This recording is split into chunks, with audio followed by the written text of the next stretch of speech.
அக்ஷய திருதிய நாளில் பல்லியை பார்த்தா என்ன நடக்கும்?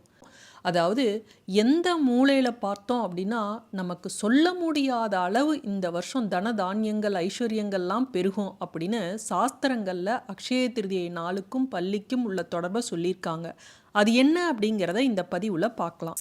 இந்த வருடம் அக்ஷய திருதியை எப்போ வருது அப்படிங்கிறத முதல்ல தெரிஞ்சுக்கலாம். ஏப்ரல் 19ஆம் தேதியே திருதியை திதியானது ஆரம்பிச்சிருது. மதியம் 1:32க்கு திருதியை திதி ஆரம்பித்து ஏப்ரல் 20ஆம் தேதி காலையில் 11:12 வரையும் திருதியை திதி இருக்குது. இப்போ 20ஆம் தேதி தான் நமக்கு அக்ஷய திருதியை. இந்த அக்ஷய திருதியானது இந்த வருடம் திங்கட்கிழமையில் வந்திருக்கு. அன்றைய தினம் நட்சத்திரம் பார்த்திங்கன்னா காலையில் 7:52 வரையும் கிருத்திகை நட்சத்திரம், அதற்கு பிறகு ரோகிணி நட்சத்திரம். இந்த அக்ஷய திருதியை அன்று நம்ம கண்ணில் பல்லியை பார்க்கவே முடியாது, அது எல்லாமே ஓடி ஒளிந்து கொள்ளும் அப்படின்னு சொல்கிறாங்களே, அதை நம்ம கண்ணில் பார்த்துட்டா நம்ம என்ன செய்யணும் அப்படிங்கிறதையும் தெரிஞ்சுக்கலாம். சிலருக்கெல்லாம் இந்த பல்லியை பார்த்தாலே பிடிக்காது, ஒரு அலர்ஜின்னு சொல்லலாம். அதோட தோற்றம் பிடிக்காது, அதனால் அதை கொல்லணும்னு கூட நினைப்பாங்க. அப்படி மட்டும் தப்பி தவறி கூட செஞ்சிடாதீங்க. இந்த பல்லி ஒரு வீட்டில் இருந்தால் தான் அந்த வீடு ஒரு வாழக்கூடிய வீடாகவே கருதப்படும் அப்படின்னு நம்ம முன்னோர்கள் சொல்லியிருக்காங்க. அதனால் எந்த வீட்டில் பல்லிகள் இருக்குதோ அந்த வீடு தான் சுபிட்சமாக இருக்கும். அங்கே தான் வீட்டில் ஒரு நல்ல பாசிட்டிவ் எனர்ஜியும் குலதெய்வத்தோட அருளும் இருக்கும். இந்த பல்லி அந்த காலத்தில் இருந்தே பார்த்திங்கன்னா கடவுளோடையும் நம்ம இந்து சமயத்தில் இருக்கக்கூடிய ஆன்மீக கலாச்சாரத்தோடையும் ஆதி காலத்தில் இருந்தே பல்லிகளுக்கு தொடர்பு இருந்திருக்கு. உதாரணமாக பல்லிகள் மகாலட்சுமியோட அம்சமாக கருதப்படுவதால் சிலர் வருமானம் பெருகுவதற்காக பூஜை அறையில் வெள்ளியில் பல்லியை செஞ்சு வச்சு அதை தினமும் வணங்கும் வழக்கம் உண்டு. ஏன், நம்ம காஞ்சிபுரம் வரதராஜ பெருமாள் கோவில்லையே நீங்கள் போனீங்கன்னா பார்த்துருக்கலாம். அந்த மண்டபத்தில் பக்தர்கள் மேற்பகுதியில் இருக்கக்கூடிய அந்த தங்க நிற பல்லியை தொட்டு வணங்கிட்டு போவது வழக்கம். ஏன் அப்படின்னா பல்லியை திருமகளோட அம்சமாக சொல்லுவாங்க. வைணவர்கள் புராணங்களில் சகுன ஜீவன் அப்படின்னே சொல்லுவாங்க. நம்மளுடைய இந்து மதத்தில் பார்த்தீங்கன்னா எந்த உயிரினத்தையும் கொல்வது பாவம்பாங்க. ஆனால் இந்த பல்லி சகுன ஜீவனாக மகாலட்சுமியோட அம்சமாக சொல்லப்படுகின்ற இந்த பல்லி நம்ம வீட்டில் அடைக்கலமாகி நம்ம வீட்டில் உள்ள ஒரு நபராக எப்பவும் இருந்து கொண்டு அது நமக்கு தீங்கு தரக்கூடிய பூச்சிகளை உண்டு நமக்கு நன்மை தான் செய்யுது. அப்பேற்பட்ட பல்லியை கொன்னோம் அப்படின்னா அந்த தோஷம் வாழ்நாள் முழுவதும் நீடிக்கும். நமக்கு மட்டும் இல்லை, 7 தலைமுறைக்கும் அந்த பாவம் நீடிக்கும். நம்முடைய வீட்டில் பல்லி வடிவத்தில் நடமாடக்கூடியது கட்டாயமாக ஒரு நல்ல சக்தி தான். அது நல்ல தேவதைகள் தான் பல்லியோட ரூபத்தில் நமக்கு நடக்கக்கூடிய நல்லதையும் கெட்டதையும் உணர்த்தும். பல்லி வீட்டுக்குள்ளே இருக்குது அப்படின்னாவே வீட்டில் வேற எந்த தீய சக்தியும் நுழைய முடியாது. பல்லி ரூபத்தில் நம்மளுடைய குலதெய்வமும் நம்மளுடைய இஷ்ட தெய்வமும் தான் நம்ம கூட இருக்கும் அப்படின்னு நம்ம முன்னோர்கள் சொல்லியிருக்காங்க. சில பேர் வீடுகளில் பார்த்தீங்கன்னா தினந்தோறுமே பல்லி சத்தம் போட்டுக்கிட்டே இருக்கும். அதை நீங்கள் ஒரு நெகட்டிவாக அந்த சமயத்தில் ஏதோ ஒன்று நினைக்கிறீங்க, பல்லி சத்தம் போட்டுருச்சுன்னா அதை நீங்கள் உடனே இப்படி நடந்துருமோன்னு நினைக்காதீங்க. அப்படி நம்ம நினைக்கிற அந்த நினைப்பே நெகட்டிவாக போய் முடிஞ்சிடும். அதனால் அப்புறம் பல்லி சத்தம் சொன்னுச்சு அப்படின்னு கவலைப்படாது. சில சமயங்களில் பல்லி தென்கிழக்கு திசையிலெல்லாம் கத்திக்கிட்டே இருந்தது அப்படின்னா மட்டும் ஏதோ ஒரு பிரச்சனை வரப்போகுது அப்படிங்கிறத குலதெய்வம் இஷ்ட தெய்வம் நமக்கு உணர்த்துதுன்னு எடுத்துக்கலாம். அப்போ நம்ம பயப்படக்கூடாது. ஐயோ பல்லி சத்தம் போட்டுருச்சேன்னு உடனே குலதெய்வ கோயிலுக்கு போய் எந்த கஷ்டமும் என் குடும்பத்துக்கு வரக்கூடாது அப்படின்னு வேண்டிக்குங்க.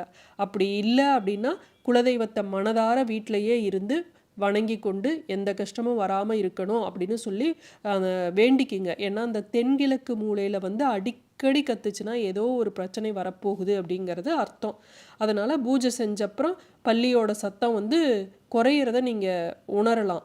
கிராமப்புற கோயில்கள்லாம் பார்த்தீங்கன்னா நம்ம மனதில் நினச்ச காரியம் செய்யலாமா வேண்டாமா அப்படின்னு குழப்பம் இருக்கிறவங்க அங்கே போய் இறைவன்கிட்ட வேண்டிக்கிட்டு கோயில் வாசலில் உட்காந்துருக்கிறப்ப கவுளி சத்தம் எந்த பக்கம் இருந்து கத்துது அப்படிங்கிறத பார்த்து ஜோதிட ரீதியாக தீர்மானித்து அதை வச்சு முடிவு பண்ணுவாங்க.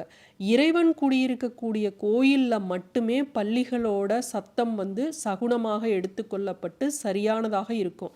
நம்மலாம் கோவிலுக்கு போகிறோம், ஒரு செயல் நடக்கணும், அந்த செயல் வெற்றி பெறணும் அப்படின்னு நினைக்கிறப்ப பல்லி சத்தம் கேட்டுடுச்சு அப்படின்னா அது இறைவனே நமக்கு நீ செய்யி அப்படின்னு உத்தரவு கொடுத்தது போல அந்த செயல் வந்து வெற்றி அடையும் அப்படின்னு அர்த்தம்.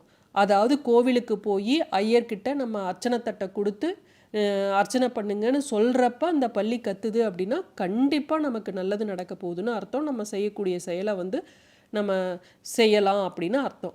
உங்கள் வீட்டில் வந்து வெள்ளிக்கிழமை, செவ்வாய்க்கிழமை, அமாவாசை, பௌர்ணமி இது போன்ற நாட்களில் பல்லி சத்தம் கேட்டுக்கிட்டே இருக்குது அப்படின்னா அது வந்து ஒரு நல்ல விஷயமா பாருங்கள். உங்கள் வாழ்க்கையில் எதிர்பாராத நன்மைகள் உங்களை தேடி வரப்போகுது அப்படின்னு அர்த்தம். அதே போல் நல்ல காரியத்திற்கு செல்லும் போதோ சுப காரியம் பற்றி நினைக்கும் போதோ பல்லி சத்தம் கேட்டுச்சு அப்படின்னா அந்த காரியம் கண்டிப்பாக வெற்றி பெறும் அப்படிங்கிற நம்பிக்கை இருக்குது. அது அந்த நம்பிக்கையிலேயே பாதி காரியம் வந்து சக்ஸஸ் ஆகிடும். சில நேரங்களில் இரவு நேரங்களில் ஒருவித சத்தத்தை எழுப்பியபடி பல்லி வந்து சவுண்டு கொடுத்துக்கிட்டே இருக்கும். அது வந்து அந்த மாதிரி நேரத்துலலாம் சவுண்டு போட்டுச்சு நம்ம ஏதாவது நினைக்கிறப்ப அப்படின்னா கொஞ்சம் தேவையில்லாத அச்சம் வரும் தான், இல்லைன்னு சொல்லலை. ஆனால் அது தேவையற்ற அச்சம். நம்ம அப்படி பயப்பட வேண்டியதே இல்லை. பல்லி வீட்டோட தென்மேற்கு திசையில் சத்தம் எழுப்புச்சுன்னா உறவினர்கள் வருவாங்கன்னு சொல்லுவாங்க. வடக்கு திசையில் சத்தம் எழுப்புச்சு அப்படின்னா சுப நிகழ்ச்சிகள் நடக்கும், நல்ல பலன்கள் கிடைக்கும் அப்படின்னு சொல்லுவாங்க. ஆனால் வடக்கு திசையிலோ வடகிழக்கு திசையிலோ வடமேற்கு திசையிலோ சத்தம் எழுப்புச்சு அப்படின்னா நிச்சயமாக நல்லது தான் நடக்கும். அதில் எந்த மாற்றமும் இல்லை. பொதுவாக பல்லி வந்து வெள்ளி, செவ்வாய், அமாவாசை, பௌர்ணமி இது போன்ற அக்ஷய திருதியை அன்று பார்க்குறோம் அப்படின்னாலும் கேட்குறோம், பல்லி சத்தம் கேட்குறோம் அப்படின்னாலும் ரொம்ப நல்லது தான். இந்த சித்திரை மாதம் வளர்பிறை திதியை தான் அட்சய திருதியை அப்படின்னு நம்ம சொல்லுவோம். ரோகிணி நட்சத்திரமும் இந்த 3ஆம் நாள், அதாவது அமாவாசை முடிஞ்சு வரக்கூடிய 3ஆம் நாள் திருதியையும் சேரக்கூடிய நாள் வந்து அக்ஷய திருதியை. அக்ஷய திருதியை அன்று யார் கண்ணிலையும் படாமல் பல்லிகள் வந்து ஒளிந்து கொள்ளணும் அப்படின்னு வாஸ்து பகவான் வந்து கட்டளையிட்டு இருப்பதாக சாஸ்திரங்களில் சொல்லப்பட்டுள்ளது. வாஸ்து பகவானோட கட்டளைக்கு இணங்கி எல்லா பல்லிகளும் இன்று வந்து கண்ணுக்கு தெரியாத ஒரு இடத்துல ஒளிந்து கொள்ளுமா. இதனால் வீட்டில் உள்ளவர்கள் இந்த பல்லியை வந்து இன்றைய தினம் பார்க்கவே முடியாது அப்படின்னு சொல்லப்பட்டுள்ளது. எல்லாத்தையும் தாண்டி உங்கள் கண்களில் அந்த பல்லி வந்து பார்த்துட்டீங்க அப்படின்னா நிச்சயமாக உங்களுடைய 7 ஜென்மத்து பாவமும் விலகும், உங்களை பிடித்த பீடையும் தர்திரமும் விலகும் அப்படின்னு சொல்லப்பட்டுள்ளது. பல்லியை வந்து உங்களுடைய கண்களுக்கு காட்ட வேண்டும் அப்படின்னு வாஸ்து பகவானை மனதார வேண்டிக்கிங்க. நாம் செய்த பாவத்திற்கான தண்டனையை குறையணும் அப்படின்னு இறைவனை நினச்சி மனதார வேண்டிக் கொண்டு இன்றைய தினம் பல்லியை வந்து தரிசனம் செய்யலாம். நீங்கள் வந்து வடக்கு திசையில் இந்த பல்லியை வந்து இன்றைய தினம் பார்த்துட்டீங்க அப்படின்னா உங்களுக்கு 16 செல்வங்களும் உங்கள் வீடு தேடி வரும். நிச்சயமாக உங்கள் வாழ்க்கையில் நல்லது தான் நடக்கும். அந்த பல்லியை கண்டவுடன் தலைவணங்கி ஒரு நமஸ்காரம் செய்து கொள்ளுங்கள். அதுவே வந்து உங்கள் வீட்டில் வந்து லக்ஷ்மி கடாட்சத்தை நிலச்சிருக்க செய்யும். நம்மளை பிடிச்ச பீடை அனைத்தும் விலகும்.